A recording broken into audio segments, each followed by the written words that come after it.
आज के इस वीडियो में देखेंगे ऑब्जेक्ट ओरिएंटेड का पार्ट 2, जिसमें मैं आपको बताऊंगा कि एक क्लास से हम दूसरे क्लास के मेथड्स को हम कैसे एक्सेस कर सकते हैं।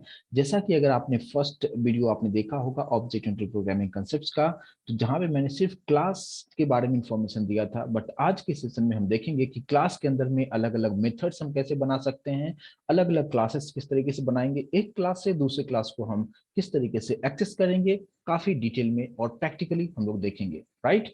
चलिए, तो यहाँ पे हम लोग देखेंगे क्या कि हमने नोटपैड प्लस प्लस में यूज कर रहा हूँ, आप कोई भी एडिटर यूज कर सकते हैं। जैसे कि मैंने यहाँ पे एक सिंपल सा एक क्लास बनाया, क्लास ए, और इस क्लास के अंदर में मेथड कैसे हम क्रिएट कर सकते हैं। मेथड का सिंपली मीनिंग आपको समझना ये है कि उसके अंदर हम कुछ एक पर्टिकुलर टास्क को परफॉर्म कराएंगे एक मेथड के अंदर, यानी एक ब्लॉक होगा और उसके अंदर में हम कोई भी कोड हम लिख सकते हैं। कैसे हम लिखेंगे मेथड को, किस तरीके से हम लिखते हैं। मेथड लिख बनाने से पहले आपको एक एक्सेस मॉडिफायर आपको देना होगा, जो कि पब्लिक हो सकता है, प्राइवेट हो सकता है। मैं फिलहाल यहाँ पे पब्लिक यूज कर रहा हूँ। पब्लिक और रिटर्न टाइप हम यहाँ पे यूज करते हैं वॉइड, और वॉइड का मतलब कि ये कुछ रिटर्न नहीं करता है। और फिर हम लोग यहाँ पे मेथड का नाम आप देना चाहेंगे। राइट, आप जो भी मेथड का नाम देना चाहें आप दे सकते हैं। कुछ इस तरीके से इसका सिंटैक्स होता है। तो यहाँ पे मैंने क्लास ए के अंदर एक मेथड क्रिएट किया जिसका नाम है हेलो मेथड, और ये कंप्लीटली यूजर डिफाइंड मेथड है। यानी आप अपने रिक्वायरमेंट के अकॉर्डिंग मेथड का नाम जो भी देना चाहें आप दे सकते हैं। मैंने जस्ट यहाँ पे हेलो लिखा है और उसके सामने मैंने यहाँ पे एक ब्रैकेट साइन यूज किया है, और ये इंडिकेट करता है कि हेलो इज अ मेथड, और उससे पहले इसका रिटर्न टाइप देना होगा और फिर ये एक्सेस मॉडिफायर हमें यहाँ पे देना है। अब इस मेथड के अंदर में आप जो भी कोड आप लिखेंगे वो कोड तभी एग्जीक्यूट होगा जब पर्टिकुलर इस मेथड को कॉल किया जाएगा। कैसे कॉल होगा, लेकिन उससे पहले अगर ये मेथड कॉल होगा तो क्या प्रिंट करना चाहिए, आप क्या कैलकुलेशंस करना चाहते हैं। मैंने सिंपली यहाँ पे एक मैसेज दे देता हूँ, जो कि लिखा मैंने, hello I am in class ए। एक सिंपल सा एक मैसेज को मैंने प्रिंट कर दिया है। राइट। तो एक क्लास ए है जिसके अंदर एक मेथड बनाया, हेलो नाम का मेथड बनाया, एक यूजर डिफाइंड मेथड है, आप अपने अकॉर्डिंग कुछ भी नाम दे सकते हैं। और once you will call this method you will get this message on the output screen.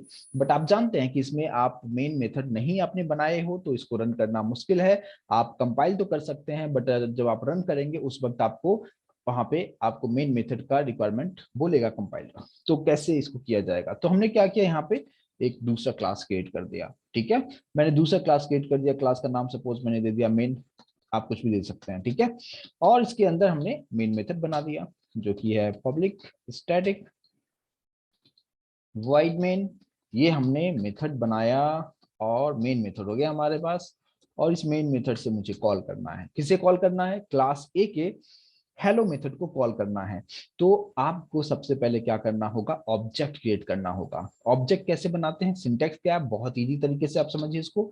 जिस क्लास को एक्सेस करना है उस क्लास का नाम, उसके बाद आप ऑब्जेक्ट का नाम कुछ भी आप दे सकते हैं, इक्वल्स टू न्यू से मेमोरी एलोकेट होता है, यानी ऑब्जेक्ट क्रिएट होगा। और आपको लिखना है ए, जो कि कंस्ट्रक्टर होता है। कंस्ट्रक्टर के बारे में हम आगे के लेटर सेशन में काफी डिटेल में डिस्कस करेंगे, बट एज फॉर नाउ आपको सिंपली समझना है कि ये सिंटैक्स जो है ऑब्जेक्ट क्रिएट करने का एक सिंटैक्स है। यानी जिस क्लास को एक्सेस करना है, जिस क्लास के अंदर आपको जाना है, सिंपली आप उस क्लास का नाम, ऑब्जेक्ट का नाम आप कुछ भी दे सकते हैं वेरिएबल की तरह, और इक्वल्स टू साइन देते हुए न्यू, और ये एक्चुअली कंस्ट्रक्टर होता है, बट अभी फिलहाल आप समझिए कि जस्ट क्लास का नाम मैंने यहाँ पे लिख दिया है। ठीक है, ये सिंटैक्स लिखने के बाद अब हमारा ऑब्जेक्ट क्या है, एओ। एओ ऑब्जेक्ट जो है, और एओ की जगह पे आप कुछ भी यूज कर सकते हैं। ठीक है, अब एओ में डॉट ऑपरेटर यूज करना है और इसके मेथड को कॉल कर देना है, और मेथड हमारे पास कौन सा है, मेथड का नाम है हेलो। और जैसे ये मेथड कॉल होगा तो ही ये जो भी इसके अंदर में आप पीस ऑफ कोड आपने जो भी लिखा है ये तभी एग्जीक्यूट होगा जब आप इस मेथड को कॉल करेंगे। यानी हेलो मेथड को जब कॉल करेंगे तो ही ये मैसेज आपको प्रिंट करके दिखाएगा। अब यहाँ पे हमारे पास दो अलग अलग क्लास है, क्लास ए और क्लास मेन। ठीक है, फिलहाल इसको मैं सेव कर लेता हूँ। मैंने कीबोर्ड से कंट्रोल एस किया, आप डायरेक्टली सेव भी कर सकते हैं। डेस्कटॉप पे मैं एक न्यू फोल्डर क्रिएट कर देता हूँ, इसका नाम दे दिया Java OOP, Java object oriented programming. और इसके अंदर मैंने फाइल का नाम दिया, फाइल का नाम मैं फिलहाल देना चाहूंगा क्या, जिसके पास मेन मेथड है जैसे उसके नाम से मैं सेव कर देता हूं। बट मैंने क्लास का जो नाम क्या होना चाहिए, अगर आपने फर्स्ट वीडियो देखा होगा उस कंसेप्ट का तो वहां पे क्लियर हो गया होगा, बट फिलहाल मैं यहाँ पे रखता हूँ जिसमें मैंने मेन मेथड को रखा है उसी को मैं यहाँ पे, वही मैं फाइल का नाम दे रहा हूँ मेन डॉट जावा, और जस्ट हमने सेव कर दिया। राइट, ये प्रोग्राम हमारा सेव हो चुका है, यानी सेम फाइल में क्लास ए भी है और दूसरा क्लास मेन भी है। क्लास ए के अंदर एक मेथड है जिसको कॉल करने के बाद आपको ये मैसेज मिलेगा। हमने सिंपली ऑब्जेक्ट क्रिएट किया और ऑब्जेक्ट में डॉट ऑपरेटर यूज करते हुए हेलो मेथड को कॉल कर दिया। बहुत ही एकदम इजी एंड सिंपल है, आई होप की, राइट। चलिए ये तो ओके हो गया। अब रन किया जाए तो हमने सबसे पहले क्या करते हैं, सीएमडी ओपन करते हैं, कमांड प्रॉम्प्ट, राइट। और कमांड प्रॉम्प्ट के थ्रू इसको कंपाइल करना चाहेंगे तो मेरा प्रोग्राम कहाँ पे है, मेरा प्रोग्राम है डेस्कटॉप पे।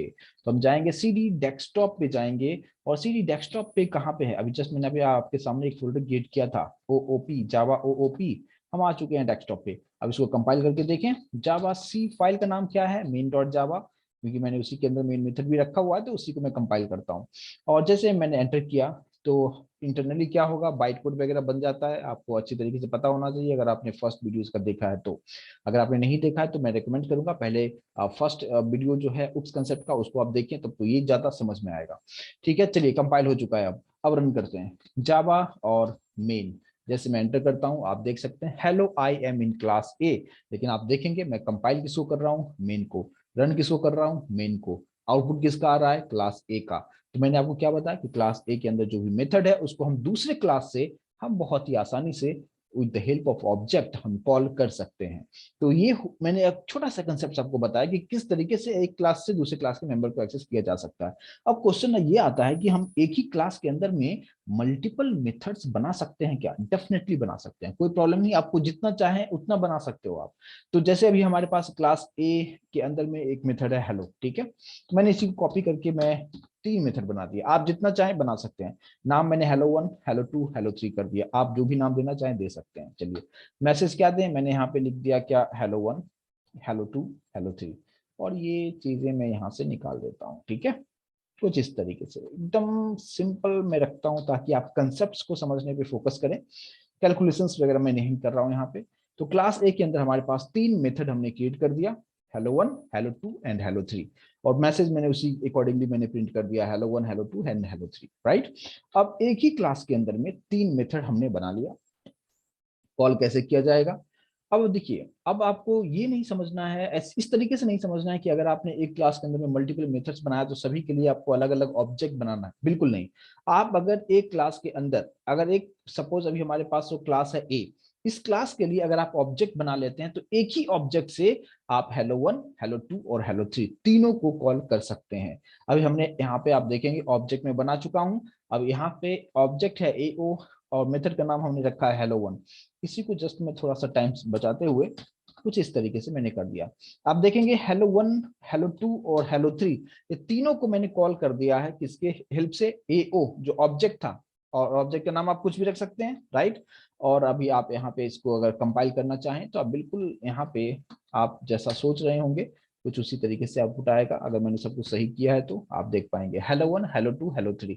इसका मतलब क्या कि आप किसी भी क्लास के अंदर के मेंबर को यानी मेथड को एक्सेस करना चाहते हैं, आपको सबसे पहले उस क्लास के लिए ऑब्जेक्ट बनाना है। ऑब्जेक्ट जैसे बनाते हैं, ऑब्जेक्ट में डॉट ऑपरेटर यूज करते हुए उसके मेथड्स को कॉल कर सकते हैं। एक क्लास के अंदर एक मेथड हो सकता है, मल्टीपल मेथड्स हो सकता है, जितना जरूरत है उतना आप वहां पे आप ले सकते हो और बिल्कुल कॉल किया जा सकता है। अब दूसरा क्वेश्चन ये है कि चलो ठीक है, क्लास ए तो हो गया और एक हमारे पास मेन है और मेन से हम लोग क्लास ए को कॉल कर रहे हैं। क्या हम और भी ज्यादा अलग अलग क्लासेस हम बना सकते हैं, डेफिनेटली बना सकते हैं, आप जितना चाहें उतना बना सकते हैं। तो मैंने अभी कुछ इस तरीके से कर रहा हूँ क्या कि क्लास को मैं यहाँ पे कर्ली ब्रैकेट से क्लोज कर दिया, ठीक है, क्लास ए क्लोज हो चुका है। अब मैंने यहाँ पे क्लास बी बनाया और अगर आप देखेंगे कि क्लास बी को भी मैंने यहाँ पे क्लोज कर दिया है और क्लास सी बनाया और क्लास सी को भी मैंने यहाँ पे क्लोज कर दिया है, राइट। यानी अब हमारे पास टोटल 4 क्लास हो चुका है, class A, class B, class C और एक है मेन। तो इस केस में अब क्या होगा कि अब जो है सभी क्लासेस के लिए सेपरेट सेपरेट ऑब्जेक्ट बनाना होगा।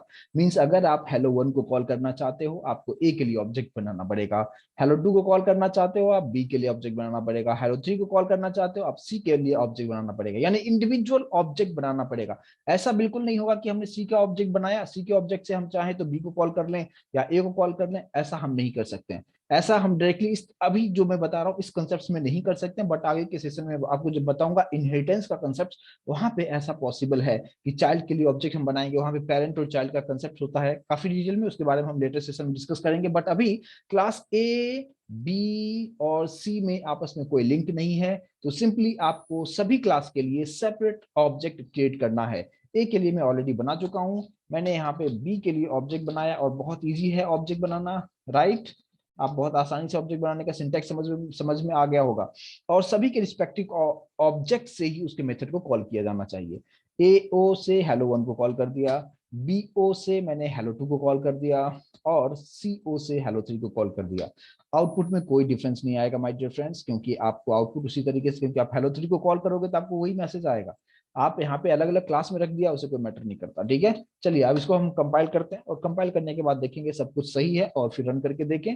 आप देखेंगे hello one, hello two and hello three exactly same उसी तरीके से आउटपुट आया जो पहले था, उसी तरीके से अभी भी आ रहा है। तो आप सोचेंगे क्या कि हम अलग अलग क्लासेस क्यों बनाए, ठीक है। तो मैं सिंपली एक बार और मैं बताना चाहूंगा, लास्ट वीडियो में ये भी चीज बताया था कि क्लासिफिकेशन का मतलब ही होता है कि आप कोड को काफी सिंपल आप बनाना चाहते हो, सेपरेट सेपरेट हर चीज के लिए आप कोडिंग करेंगे।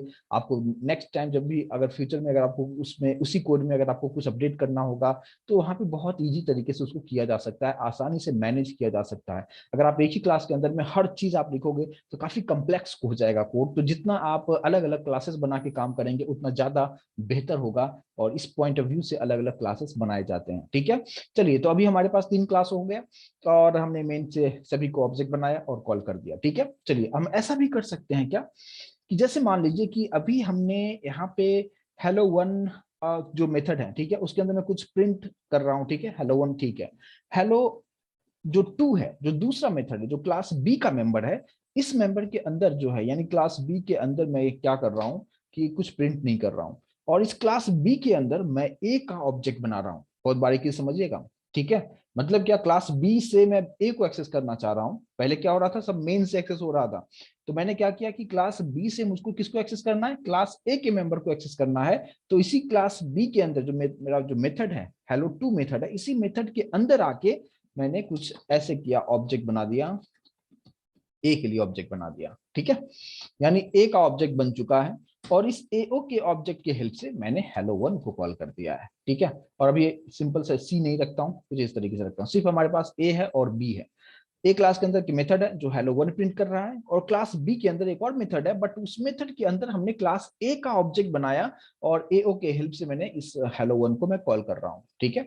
अब मेन क्लास में हमें किसके लिए ऑब्जेक्ट बनाना चाहिए, बहुत इजी तरीके से आपको समझ में आ रहा होगा, क्योंकि अगर मेन क्लास में जाके अगर मैं चाहता हूं क्या कि बी के लिए ऑब्जेक्ट बनाऊं, और बी के ऑब्जेक्ट से हेलो टू को कॉल करूं, और हेलो टू जैसे कॉल होगा ए के लिए ऑब्जेक्ट बन जाएगा, और उसके ऑब्जेक्ट से आप हेलो वन को कॉल कर रहे हो। तो इस तरीके से हम ऐसा भी हम कर सकते हैं, ठीक है। तो यहाँ पे आते हैं हम लोग, इसको सभी यहाँ से इरेज कर देते हैं, और अब मैं ऑब्जेक्ट बनाऊंगा। ए के लिए ऑब्जेक्ट बन चुका है, किस क्लास में, बी क्लास में। तो ऑब्जेक्ट अभी हमें किसके लिए बनाना चाहिए, बी क्लास के लिए।